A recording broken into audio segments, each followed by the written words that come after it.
Three Asian adoptees, miles apart from their birthplaces but united by shared roots here in the Susquehanna Valley.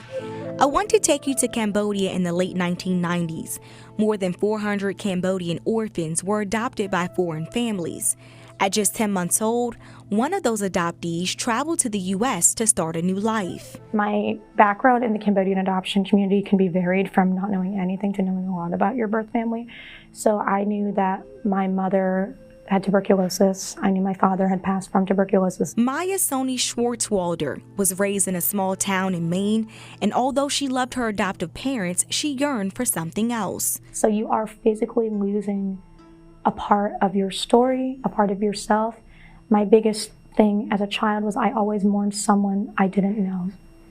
I still to this day don't know where my mom is. She lost a part of her story but gained so much about her background, all thanks to her two moms. They told me about the Cambodian genocide, which is the reason why a lot of Cambodian adoptees have been adopted, is because it's post-genocidal reform of the country and rebuilding the nation, and a lot of families were split during that. Her family has been split for more than a decade, but years later, I reconnected with my biological brother in 2019.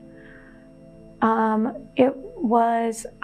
don't know who my mom is. Like, I know who she is, but I haven't had contact with her. Finally, she found a piece of her lineage that would start her healing journey, but the thought of being adopted was still hard to process. There are adoptees like me who are very extroverted and very comfortable sharing their adoption, like on the street to people. And there are adoptees that have had very traumatic experiences with their adoptive journey, whether it's with parents, whether it's PTSD, like I myself have PTSD. It's called coming out of the fog, a term used in the adoptive community to describe the process of the impact of adoption.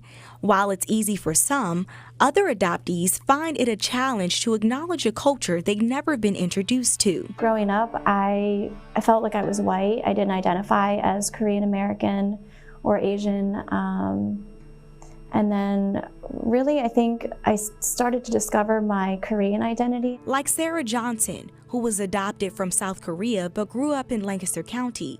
It wasn't until she entered her mid-20s that she started to embrace her Korean culture. I think for me, it was having children that sort of helped me to have my coming out of the fog, coming to consciousness experience about how adoption had really impacted my life, both positively and negatively. And even though the trauma still hurts and she cut ties with her adoptive parents, Johnson never lost hope in finding her biological family. I decided to use a private investigator in Korea, and he found my birth mother within, I'd say, 2 weeks of hiring him. It must have been very traumatic for her because she's not ready to have any sort of contact with me yet. She says while that has been difficult to accept, what truly matters is not the family you come from, but the one you create.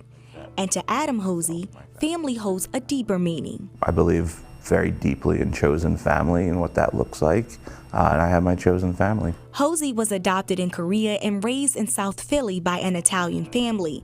He often rejected his culture, but as he got older. In my 20s, it was very much about learning about where I came from and who I was, and then in my 30s, I'm continuing to unpack that and unlearn things and learn things about myself. Learning and unlearning to eventually encourage adoptive parents to extend grace, because trauma looks different in every adoptee. Have a little bit more of an understanding of the trauma that comes from being adopted, that, you know, many of us were adopted before we could speak or really remember.